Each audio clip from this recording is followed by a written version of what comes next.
Amigas y amigos de Contacto Emocional, como siempre, un gusto saludarles y darles la bienvenida a este espacio de crecimiento, de desarrollo humano, de psicoterapia y de filosofía, sobre todo cuando tengo la oportunidad de tener a mi gran amigo, mi querido amigo y mi gran maestro, el doctor Miguel Jarquín.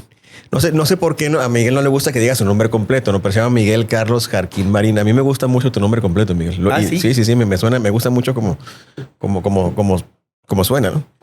Fíjate que dijeran, como dicen, mi nombre de batalla, mi nombre pues sí, como de batalla, no es la palabra más exacta, es Miguel Jarquín. Miguel Jarquín. Sí. Fíjate, a mí Miguel, me encanta así, Miguel Jarquín. Miguel Jarquín, no, me gusta mucho tu nombre, Miguel. Qué padre, gracias. Me quedé pensando en el programa que grabamos la vez anterior y me viene una idea, ¿no? Yo nací en Mexicali hace 58 años, 1967, abril 23. Y de ahí al año de edad me llevan a vivir a Ciudad de México. Viví hasta los... ¿Al año? Al año, sí. Hasta los 7 años. 68. En el 68 llegué allá en plena... No es cualquier año. No. Ya andaba mi papá en Tlatelolco y anduvo. Claro. Y recuerdo mi infancia. Vivíamos en la calle Montes de Oca, en la colonia Condesa. Lo que hoy es un restaurante muy nice, era un departamento de clase media baja. ¿No? Pero una colonia bonita. Era una colonia muy bonita. Y yo no tenía patio, no jugaba en la azotea. De repente mi madre me decía, oye, tienes que ir a la azotehuela, que la gente que no conoce es como un sótano, pero a cielo abierto. Porque pues por la antigüedad de la ciudad había de repente ratones muertos. Y mi mamá le daba mucho asco y me tocaba salir a sacarlos a la basura. ¿No? Me tocaba esa difícil tarea, pero jugaba yo en la azotea. Mi padre ya tenía en aquel entonces su primer negocio que hacíamos lámparas, candiles y él hacía con yeso y con resinas moldes para hacer los marcos de los espejos, ¿no? Qué interesante. Y con esos yesos yo hacía mis figurines y todo. Y recuerdo que en una ocasión le pedí a mi madre que me regalara de Navidad. Fíjate lo que le pedí. Arena. Porque quería tener un cajón con arena ahí en la azotea para poder hacer cuevas y jugar con mis carritos. No me lo pudo regalar porque pues no era tan fácil, ¿no? Como que es un camión de arena que te llevara arena a una colonia como la Condesa, a un tercer piso, claro. ¿no? Una azotea. Entonces no era algo fácil. Obviamente pues nunca llegó ese regalo. Y ya a los 7 años llego a Mexicali y celebré mi primer cumpleaños con Rorrito. Fue mi payaso aquí local. La gente lo conoce. Y recuerdo cuando tenía 8 años, mi primera vez en el mar. Me llevaron a la ciudad de San Felipe, que es el puerto de San Felipe, que es una ciudad, pues para todos los cachanillas muy conocida. Alguna vez fue parte del municipio de Mexicali y hace poco ya no lo es. Pero es un mar que tiene características muy particulares, ¿no? Es un mar que de entrada es agua tibia, es agua templada. Que hay gente que viene de las Europas y no le gusta el agua tan caliente, ¿no? Y tan caliente, claro. Pero hay una particularidad, ¿no? Si tú llegas a cierta hora del día, vas a ver un mar normal, ¿no? Y las olas rompiendo. Te vas a dormir, te levantas en la mañana y de repente dices, ¿y dónde está el mar, no? Porque la marea baja, pero no baja 3 ni 5 metros, se retira kilómetros, ¿no? Y el mar literalmente se va, desaparece. Y tienes que ir caminando a pie hasta llegar a donde está el mar, que apenas empieza a regresar y caminas otros metros, varios metros, y el agua no te llega más arriba de la cintura, ¿no? Es desesperante, ¿no? Entonces, recuerdo yo eso cuando lo conozco por primera vez, una profunda admiración, ¿no? Realmente estaba maravillado con algo que para mí era totalmente novedoso, ¿no? A esta edad, ya no voy tan frecuentemente a San Felipe, pero me sigue maravillando, ¿no? Y es algo que de repente me gusta cultivar, maravillarme por esas cosas que ahí están y han estado desde antes de nosotros, están ahorita y van a seguir aún cuando yo ya no esté, ¿no? Y me recuerda alguna vez que tenía esa plática con J.P. Hector, uno de mis maestros en el doctorado. Claro. Que decía que la espiritualidad... Saludos a J.P. Y él decía que la espiritualidad es esta parte de tener conciencia de que el mundo existía antes de mí, existe hoy y va a existir cuando yo ya no esté, ¿no? La capacidad de admirar las cosas, de maravillarnos por las cosas tan simples, tan cotidianas que la vida nos presenta, Miguel, como retomando un poco la idea que nos quedó un poco trunca en el programa anterior, como una manera de salvarnos a nosotros mismos y salvar el mundo, ¿no? Salvar a la sociedad, no sé, pero te lo pongo sobre la mesa para maravillarme escuchándote, Miguel, porque no dejo de maravillarme siempre. Muchas gracias, Jorge. Fíjate que pones un ejemplo muy bueno, porque pues tú no haces nada para que la marea se baje, se vaya, ¿no? La marea nada. baje, simplemente está allí y sucede de esa manera. Y aquí viene lo que decía yo hace rato, deja que el mundo te hable. Entonces cuando tú ves eso y dices, así como, puta, ¿qué está pasando? ¿Cómo sucede esto? Sí, sí. Y claro, vendrá el científico que te diga, no, esto sucede por esto, y todo, que entra al segundo punto, ¿no? Al de los instrumentos, al de la explicación, etcétera. Pero si te quedas en la maravilla, es decir, ¿qué me importa lo que me expliquen? ¿Qué me importa si hoy tengo una explicación y mañana tengo otra porque ya cambió la teoría? Pero esto que vivo ahorita, ¿quién me lo quita? Bueno, pues fíjate que justo la vivencia de entrar al mundo de las cosas, del mirar, empieza por lo que podemos llamar los actos sencillos, los actos simples.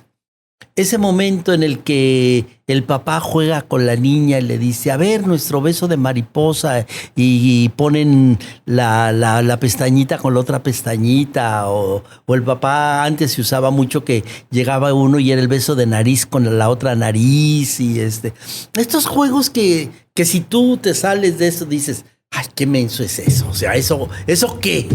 Pero eso que generaba un ritual que tú llevabas en tu corazón hasta viejo y seguías recordando, es que mi papá me daba esos besitos de esta manera, mi mamá me daba estos besitos de esa manera, ¿no? Ese juego famoso de cuando te caías y te raspabas y todo, y llegaba la mamá y, ay, sana, sana, colita de rana, y te daba un besito y tú en ese momento te curabas, ¿no? Entonces, esos actos simples, esos actos sencillos, son los actos que nos introducen al mundo. Y que en la medida en la que vamos aprendiendo a meternos allí, decía yo hace rato, aparece la poética como el instrumento que termina abriéndolo ya en el mundo del arte. A mí me llama mucho la atención algunos comentarios sobre todo con respecto a las obras de Miguel Ángel, en la que algunos autores dicen, no, es que hay unas obras que son inconclusas, ¿no? Y yo digo, no son inconclusas. A mí me encanta los esclavos, ¿no? Cuando yo veo esas piedras y efectivamente las veo en el mundo del comer, digo, pues sí, no está completa, no me la puedo comer completa porque no está terminada. Cuando las veo en el mundo del uso, digo, puta, pues ¿cuánto costará esta piedra media rota? Pero cuando las veo en el mundo de las cosas, del mirar, ¿qué siento allí? Una roca que expresa cómo el hombre va surgiendo de la esclavitud hacia la libertad. Y cómo la libertad no es una cosa, no es un objeto, no es algo que te dan, como cuando te dicen, te voy a dar tu libertad. Pero ¿cómo dicen eso si la libertad no se da? La libertad es una conquista, es una vivencia. Y puedo ver en esa roca cómo va emergiendo esa libertad, como pasa en la vida diaria, ¿no? Cómo la libertad se va configurando en la persona. Esta obra que eligió Heidegger para justamente hacer la interpretación de las cosas del mirar, tú lo recordarás muy bien, Las botas de Van Gogh, ¿no? ¿Qué son esas botas? Si lo pones en el mundo del comer, pues unas botas para ver y unas botas ya viejas que no sirven y hay que tirarlas, ¿no? Si las pones ya en el segundo punto de la utilidad. Pero si las pones en el mundo del mirar, ¿qué son esas botas? Unas botas cansadas, viejas, que si la observas dices hasta como que está de lado, está cansada, como recargándose en la otra bota. Pero en el fondo están abriendo para que surja la palabra de la pobreza, de la miseria que vive la persona que las usa, aquel campesino, aquella campesina. Pero todavía algo más. Aún en medio de la pobreza y de la miseria, esas botas nos recuerdan el triunfo del hombre sobre la miseria. El triunfo del hombre que en medio de esa pobreza, de ese morirse de hambre, de no poder utilizar otra bota diferente, él ha logrado vencer a través de la vida y poder mañana ponerse otra vez sus botas y volver al trabajo. Esa alegría en medio de la pobreza, esa alegría en medio del dolor de la vida cotidiana, para levantarte y decir, hoy empiezo un nuevo día y agradezco la posibilidad de este nuevo día. Eso es lo que hace el arte. La música, la que tú quieras, ¿no? El canto, la novena sinfonía, que es una de las obras maravillosas, el piano de Chopin, o sea, a donde le ponga, los poemas. Cuando Pablo Neruda escribe aquellas odas que tienen que ver y describe, por ejemplo, la pesca, ¿no? Como la oda a la alegría del pescador que vence al mar, que vence la dureza de la ola, que vence la tormenta, que vence el acto de pescar porque se requiere fuerza. Y todo eso que está en el mundo del comer o en el mundo del utilizar, pasa al mundo del mirar. Y entonces en ese pescado lleno de luz, lleno de plata, tú vences el hambre una vez más. Y con el hambre, el sentarte a comer con los seres que amas. Uh-huh. Esta es la labor fundamental. Empezar por los actos simples. Uh-huh. Y ahí, bueno, el hogar juega un papel muy importante. El hogar es fundamental. Y recordemos que la palabra hogar viene de la evolución del cambio de la F por el H. Uh-huh. Originalmente viene de la palabra fogar. Y fogar viene de fuego. Fuego. La metáfora, que viene de los griegos, Heráclito, ¿qué cosa era el fuego? El fuego servía para calentarse y sentarse alrededor del fuego. Y la metáfora es, alrededor del fuego se sientan los que se aman. Si lo traemos otra vez al tema del hogar, ¿qué es el hogar?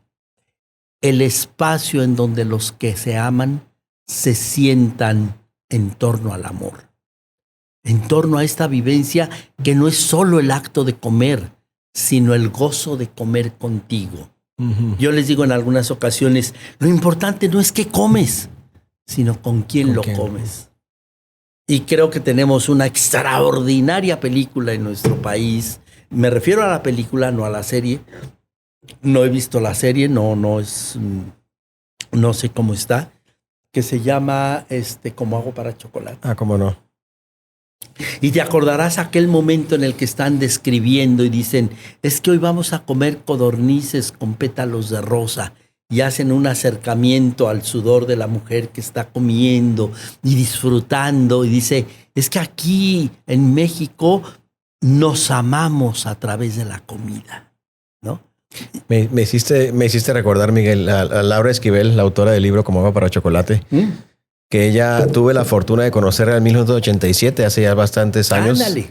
Porque en aquellas ocasiones, cuando el negocio del libro pues era un negocio realmente muy, muy boyante y pujante, pues abrimos una sucursal aquí en Plaza La Cachanilla. Me tocó, en esa época, pues básicamente ese espacio era una librería. Aquí era la parte alta de la librería Don Quijote, que ya no existe, ahora es Contacto Emocional, y tenemos varias librerías. Tuvimos una en La Cachanilla.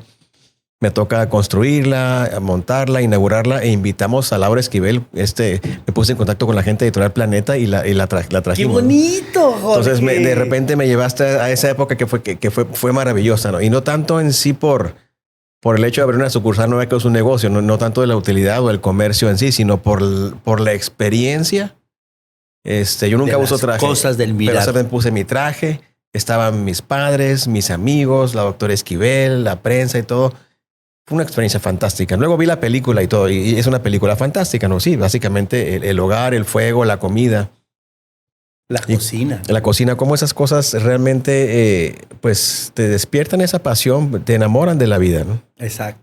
Y yo creo que amar la vida, enamorarse de la vida, vivir la vida con pasión, es algo que de alguna forma necesitamos un tutor, un maestro, un guía, o nosotros mismos cultivar esa parte, ¿no?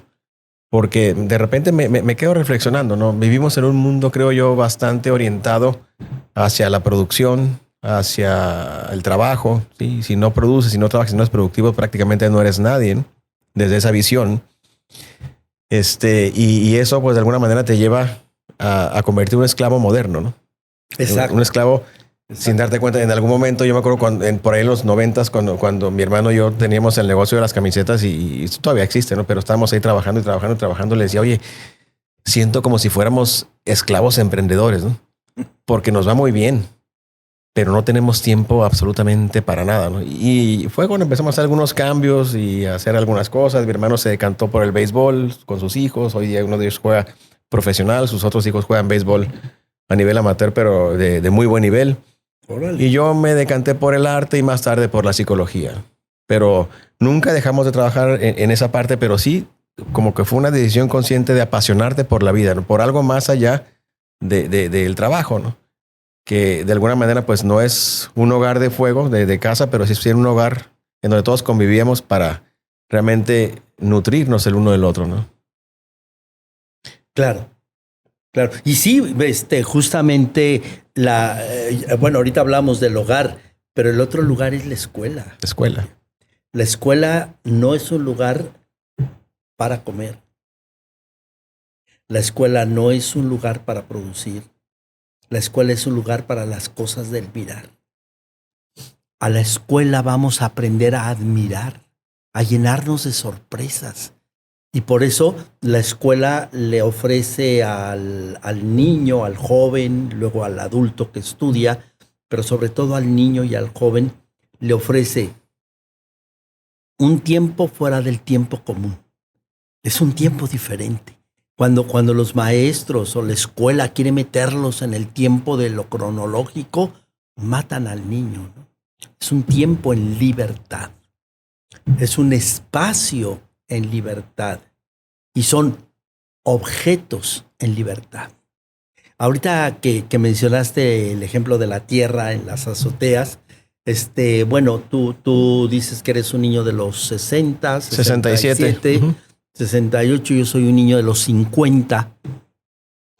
Y a mí me tocó todavía, no en la casa donde vivíamos, porque vivíamos ya en una casa particular. Mi madre tenía su propia casa y ahí vivíamos, pero sí con mis amiguitos que vivían en vecindades y eso.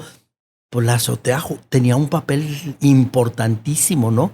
En los niños era subirse a jugar en la azotea y lo mismo jugábamos a la pelota que a las escondidillas, que a los aventones, que tanto que nos regañaban, ¿no? No se vayan a caer, no se van a ir de cabeza y todo, pero era parte de la vida y también hacer maldades, ¿no?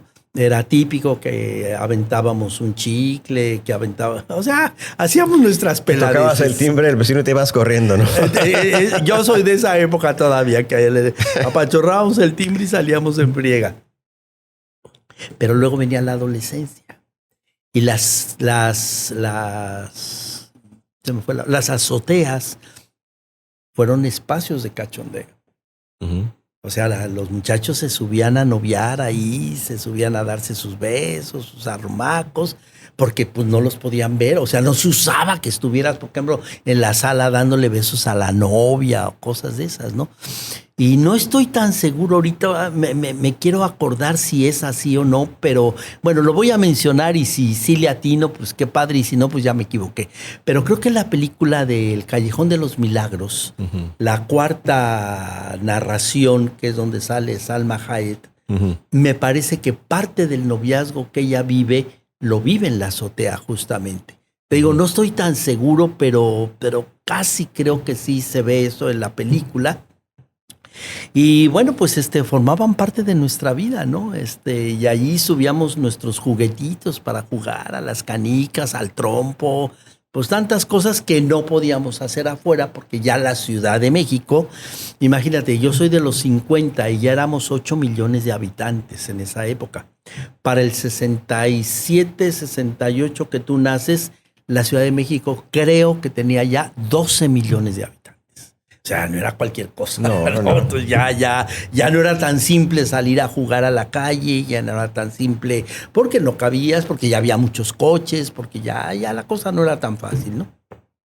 Pero bueno, la escuela tiene esas tres características. Le regala un tiempo al niño, al joven, le regala un espacio al joven y le regala unos materiales. Los materiales de estudiar. que no son cualquier material. Y por eso antes, en nuestra época, nos enseñaban a cuida tus útiles, cuida tu cuaderno, forra tu cuaderno. Hoy esto se ha ido perdiendo y eso tenía que ver con lo que hacíamos. Creo que la generación de ahora, ahí sí es epocal, tendrá que crear sus propios materiales, sus propios manejos para tener sus apuntes, tener bonita letra. Todo eso formaba parte de esa admiración, ¿no? Nuestros profes nos calificaban la letra, el acomodo, la limpieza del cuaderno. Esos son los detalles simples que van formando esto del mirar, ¿no? Sí, realmente sí, tienes mucha razón. El tema de admirar es algo que de alguna forma, pues ahí está, pero es epocal, se ha ido perdiendo. Me quedé pensando ahorita precisamente en esta parte, y lo hablamos en programas anteriores, de la tecnología, ¿no? Cómo la tecnología de alguna manera, pues, tiene su parte positiva, ha beneficiado mucho, pero también hay una parte donde ha venido este aislamiento social, ¿no? Este aislamiento del ser humano. Y recuerdo yo a un pedagogo español que no me acuerdo su nombre, lo vi en una conferencia, que él decía que los sistemas educativos, a ver si tú estás de acuerdo con esta idea, modernos, están de alguna manera mal diseñados, ¿no? Porque sobre todo la educación actual, el día de hoy, está orientada a formar personas para el trabajo, ¿no? Para ser productivos, ¿no? Y él decía, tendríamos que voltearlos y poner al arte y a la actividad física como soportes de esta formación de seres humanos, ¿no? Y sobre eso ya entonces empieza a incluir lo que tú quieras, ¿no? Matemáticas, física, química, que es información, ¿no? Y la información siempre va a estar ahí, ¿no? Al alcance de nuestra mano, ¿no? De alguna u otra forma, digital, el libro, lo que sea, pero la capacidad de maravillarnos, la capacidad de admirar, de contemplar, de maravillarte con una canción, con una pieza musical. Yo me acuerdo en quinto de primaria, bailábamos un baile, no me acuerdo de qué de qué estado de la República era, se llamaba Las Pachitas. Las Pachitas. Me acuerdo que nos ponían un pantalón de manta blanco. Íbamos con camisa también de manta que nos hacía la costurera en colores morado, amarillo, verde y rojo, ¿no? Y con unos sombreros muy particulares, ¿no? Y con guaraches. Y todavía recuerdo, Miguel, la canción. Tarararán, tran, tarararán, tran, tarararán, tran, y nosotros del paso. Tun, ta, tun, ta, tun, ta, tun. Y yo estaba maravillado, ¿no? Y más porque era la ocasión de, pues tenías es de Nayarit, dice Moisés que es Nayarit. Nayarit. Y tenías la oportunidad, bueno, pues de alguna manera de acercarte a la chica que te gustaba, ¿no? A lo mejor no te tocaba claro. De pareja, pero ya por lo menos ahí de repente, y son experiencias de alguna manera que te dejan marcado, te nutren y te hacen construirte o desarrollarte como persona, ¿no? Entonces, eso pues vuelvo a lo mismo, ¿no? La capacidad de maravillarte, ¿no? Esa impronta de aquella época en quinto de primaria, pues ahí sigue viva, ¿no? Y si cierro mis ojos y lo vuelvo a imaginar, puedo sentir que estoy bailando con mis compañeros de primaria ese baile de las pachitas, ¿no?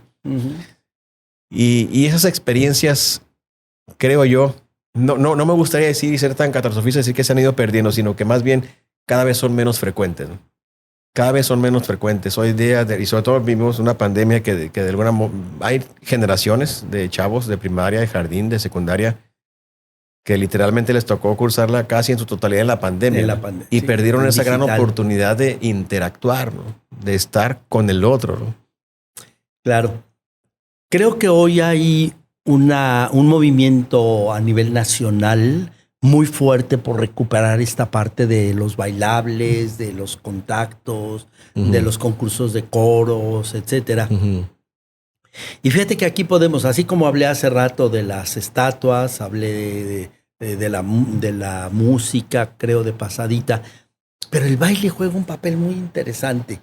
Porque si tú, tú te sales del baile en sí, dices, puta, pues siempre es lo mismo. O sea, te la pasas dando vueltas ahí y diría la gente antes, como loco, ¿no? Das vueltas y vueltas y vueltas y vueltas en el mismo lugar. ¿Qué te aporta? ¿Qué te aporta? Alguno de los hermeneutas del baile dice, pues te aporta que el hombre pone la belleza y la mujer pone la gracia. Si tomamos esta imagen que bueno, va en lo masculino y lo femenino. En ese tiempo no se hablaba de otras perspectivas en el género, que bueno, habrá que reestudiarlo y replantearlo ahora, pero por lo pronto nos da una pista interesante. Nos generaba aparentemente un tiempo sin fin que no era realmente un círculo, era una espiral. Uh-huh. Y cuando entendemos el universo en movimiento como espiral, dice Teilhard de Chardin, todo lo que asciende converge. Uh-huh. Y eso era lo que nos pasaba. Convergíamos con la otra persona. De pronto había una unidad en ese baile que nunca nos perdía la singularidad. Eso vale la pena. Eso vale la pena y vale la pena en sí. No tiene que tener una finalidad extra, sino el baile en sí. Pues es parte de esos actos sencillos, cotidianos, uh-huh, que hoy siguen valiendo la pena. Fíjate que una de las cosas que agradezco, Miguel, le agradezco a mi padre que me puso este nombre que tengo, Jorge. Que Jorge quiere decir justamente agricultor, no sí, sembrador. Sí. Por algo tengo aquí el tatuaje del dragón de San Jorge. Digo, me encanta el nombre. Y no, mi papá se llamaba Jorge Antonio, ¿no? Y todo el mundo lo conocía como Toño, ¿no? Y en la calle de repente me saludó, oye, Toño no soy yo, Toño es mi hermano, ¿no? Pero bueno, él era Jorge Antonio y nadie le decía Jorge. Pero el nombre cuando empecé a interesarme por las etimologías, por las metáforas y todo esto, descubro la potencia del nombre. Del nombre. Y descubro también que es el Día Internacional del Libro, ¿no? Por este patrón que es San Jordi ahí en Europa. Entonces, ajá, realmente es fantástico. Entonces, bueno. Y ahora fíjate lo interesante del nombre. En la película del Gladiador, la 1, hay un momento en el que hay un diálogo entre un guerrero negro, que uh-huh, luego sale en Diamante de Sangre. Sí. Extraordinario él como actor y como sujeto de vida.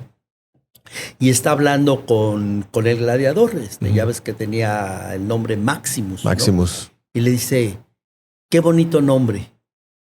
Ten cuidado para que no acabe contigo. Anda. Jorge, qué bonito nombre. Ten cuidado para que no acabe contigo, sino al contrario, que te permita desplegarte, ¿no? Desplegarte. Lo que sí acabó, Miguel, es el tiempo. Bueno, mi querido Miguel, nos vemos en el siguiente episodio. Amigas y amigos, tazos de contacto aquí están. Nos vemos la próxima. Esto fue Contacto Emocional.